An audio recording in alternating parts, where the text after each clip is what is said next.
Não, a gente não vai embora ainda, gente. Vou pedir a compreensão de vocês para 10 minutos para assistir a experiência que seria de 1 hora, que seria mostrar a experiência do direito de resposta de 1 hora. Vou mostrar 10 minutos. Eu convido que vocês fiquem, porque eu acho que é uma experiência que dialoga com tudo isso que a gente está falando e é uma experiência real, prática, de ocupação de uma televisão comercial em horário nobre durante 30 dias. É uma experiência que mostra o que a produção colaborativa pode realizar de fato. Então, acho que assim, o debate foi fundamental, importante, caótico, criativo, e ele se conecta também com a realidade no sentido de que as ações precisam se materializar. Então, o que eu queria sugerir é que a gente assistisse isso agora. O programa de 1 hora, obviamente, não vai dar tempo. Aí eu vou deixar ele aqui fora, para quem quiser assistir nos monitores de TV, mas convido para ver esse depoimento, esse vídeo de 10 minutos, que mostra a experiência desse programa, que foi produzido, ele é fruto de uma ação civil pública. Só um minutinho, gente. Ele é fruto de uma ação civil pública de entidades da sociedade civil, junto com o Ministério Público, que tirou o João Kleber do ar em novembro de 2005, fez uma convocatória para a sociedade enviar vídeos e produções de todo o Brasil. Foram mais de 400 produções que chegaram. Esses vídeos todos, a partir desses vídeos, foi definido um formato de um programa, que foi feito todo de maneira colaborativa por essas instituições, e o resultado final foram 30 capítulos que foram ao ar, de 1 hora cada, inclusive com intervalos comerciais produzidos por essa equipe colaborativa, que foi ao ar na Rede TV de final de dezembro de 2005 a janeiro de 2006. O programa que a gente queria passar era o último, que chama Direitos do Telespectador. Cada programa era sobre um direito. Até peço para o André Fique aí, se quiser fazer um comentário. Cada programa era sobre um direito. Direito à saúde, direito à educação, direito à infância. E teve o último, que era Direitos dos Telespectadores, que é justamente essa discussão toda que a gente está fazendo, só que montada num programa de 1 hora, com interferências de vídeo de todas as instituições que enviaram isso para a sede. O André, a gente participou da coordenação, da direção desse programa, a Priscila, que está aqui também. E vale a pena ter ele não como algo a ser seguido exatamente igual, mas como uma referência concreta em como que você consegue, em 15 dias, produzir 30 programas a partir de um chamado da sociedade de ocupar um espaço nobre numa televisão comercial, com pouco dinheiro, que inclusive foi pago pela própria emissora comercial para a produção desse programa. A Justiça obrigou que a Rede TV pagasse a produção desse programa, e teve, no mínimo, a mesma, e eu não estou defendendo isso, mas só para as referências que muitas vezes as críticas que nos vêm, teve no mínimo a mesma audiência que o programa do João Kleber tinha. E eu não estou dizendo que a audiência é o critério que a gente tem que usar para esse tipo de produção e tipo de atuação.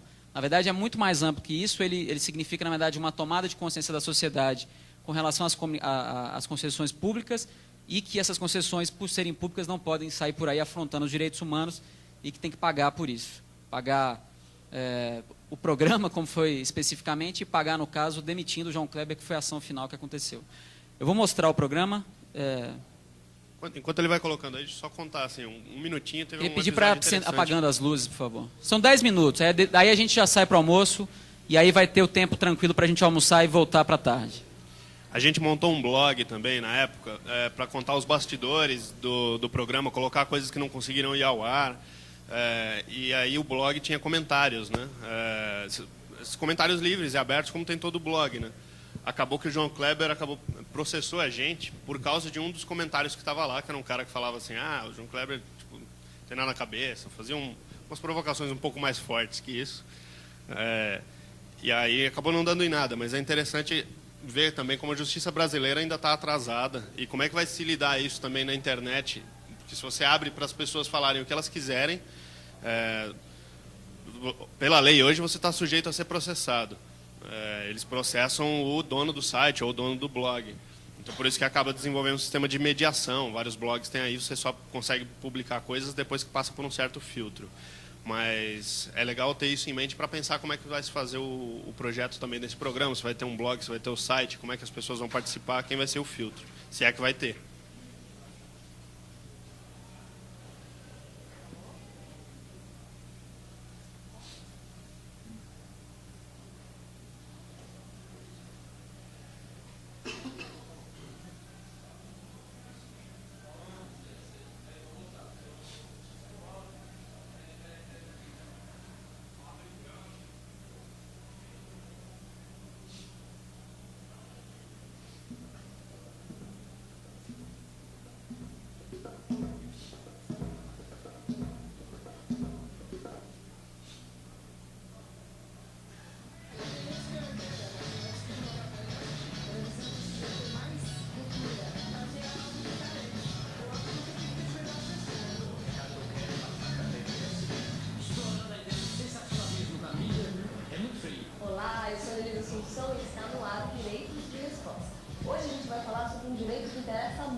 Direito ao esporte no Brasil, dificuldades e conquistas das mulheres brasileiras. Direitos dos povos indígenas no Brasil. Portadores de deficiência no Brasil. Acesso à justiça no Brasil. Direito ao trabalho. Humor no Brasil. Pobreza e desigualdade no Brasil. Todo mundo tem o direito de resposta, Pequena. A resposta da senhora é o direito de resposta. É de graça, viu? Vamos, doutora. Não vai doer no bolso. Não perca. Hoje a gente está aqui para explicar um pouco, fazer um balanço desse processo que durou 6 semanas na sua terra. Esse programa ele é fruto de uma ação civil pública movida pelo Ministério Público Federal e por 6 organizações da sociedade civil. Promovi uma ação contra um programa especificamente que passava nessa emissora aqui, no nosso entender, violava alguns direitos humanos. Nós tentamos várias vezes fazer um acordo, o João Kleber chegou aí no Ministério Público e sempre se recusava, com certeza, na certeza de uma impunidade, na certeza de que não haveria nenhum tipo de indício. O mundo se entende mundo, se compreende mundo, se divisa como mundo pela televisão. Então olha a responsabilidade que nós temos. Você vai ajudar as pessoas a entender o mundo. Depois de eles estarem 25 horas fora do ar, eles aceitaram então fazer esse acordo, e foi um acordo que para nós foi um acordo histórico, no sentido de assegurar o direito à voz a quem normalmente não tem voz na televisão. Gustavo, o que mais te emocionou na televisão brasileira até hoje? Esse programa. Olha só! É claro, quem a partir de agora contar a história da televisão brasileira vai ter que citar que em determinado momento a sociedade saiu do local de espectadora, de ficar lá sentada ouvindo o que meia dúzia tem a dizer, e reivindicou o espaço para poder falar. Criança e adolescente, questão racial, deficiência, liberdade religiosa, gênero, diversidade sexual, direito à terra.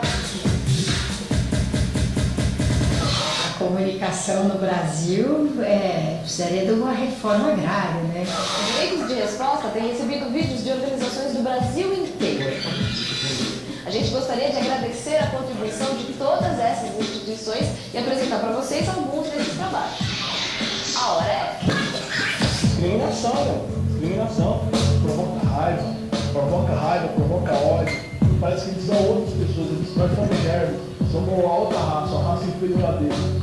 Não tem expectativa nenhuma, porque tem a discriminação, tem o preconceito e ele não vale nada porque ele mora na periferia. Mais fácil o cara da Paulista no centro ir para a França do que ele vir para a periferia.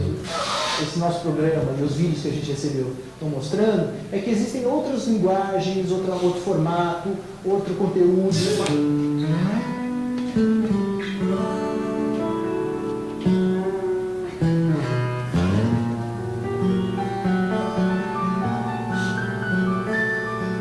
Ontem a gente teve uma briga, a Andrea nos ensinou que era pra gente ter paciência.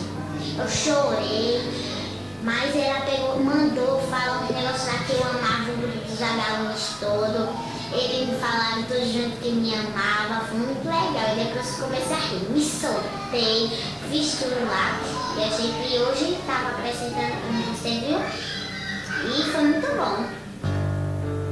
Para que esse pedacinho de terra que existe aqui no Brasil seja melhor, tenha vida melhor, que a gente possa ser aqui em Lucena, na Paraíba, mais feliz. Na verdade, como o Sérgio colocou, essa hegemonia comercial faz com que a televisão se preocupe basicamente, exclusivamente com a tal da audiência, né? Então, meu produto só vale a pena se ele dá audiência. Se eu para fazer um produto um pouquinho mais sofisticado, que eu acho que as pessoas não vão entender, então ele não vale a pena. Vale sim. Imediatamente entra alguém no teu ponto e diz assim, caiu o golpe. E essa ditadura idiota, né? Tem gente que fica no estúdio do reloginho do golpe. E o pior é que as programações para adultos que passam em horário que criança assiste TV são mais comprometedoras ainda, né? Filmes de sessão da tarde super violentos. Isso quer dizer que a televisão precisa ter censura, precisa ter controle? Não, porque controle do tipo de censura é a pior violência que pode acontecer na televisão. É evidente que o jornalismo tem uma série de compromissos que o entretenimento pura e simplesmente não precisa ter. Isso não significa compromisso nenhum, que porque é brincadeira, porque é para fazer rir, vale tudo. Não tem nada a ver censura com a responsabilidade do veículo por aquilo que ele transmite.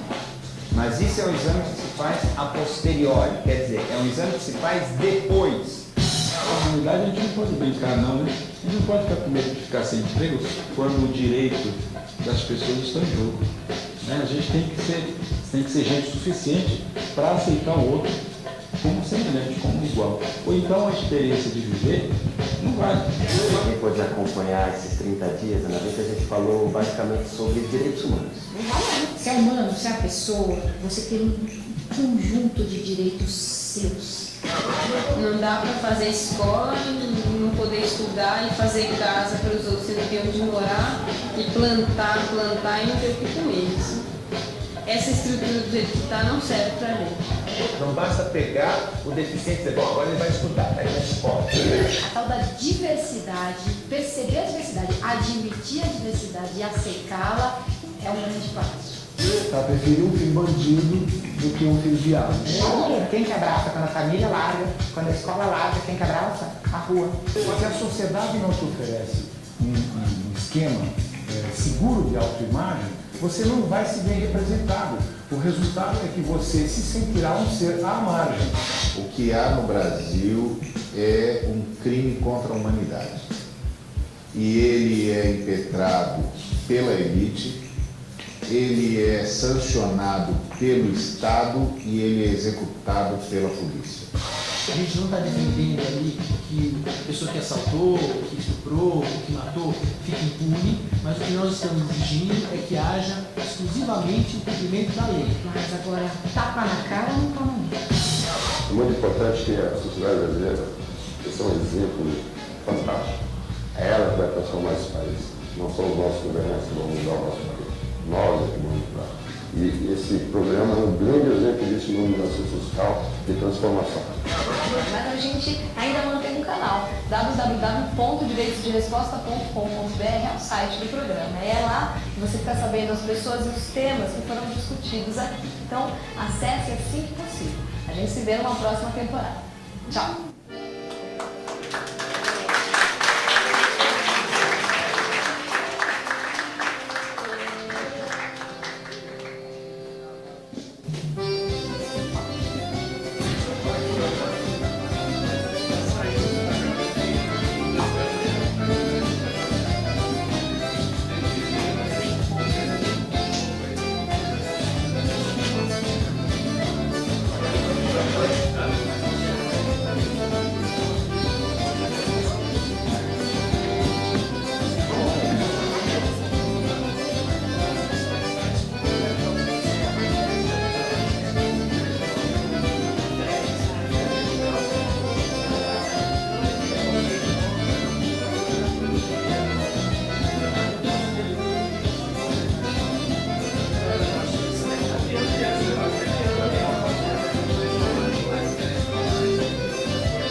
Bom, pessoal, à tarde a gente volta para reiniciar às 2 horas, tá? Vamos lá.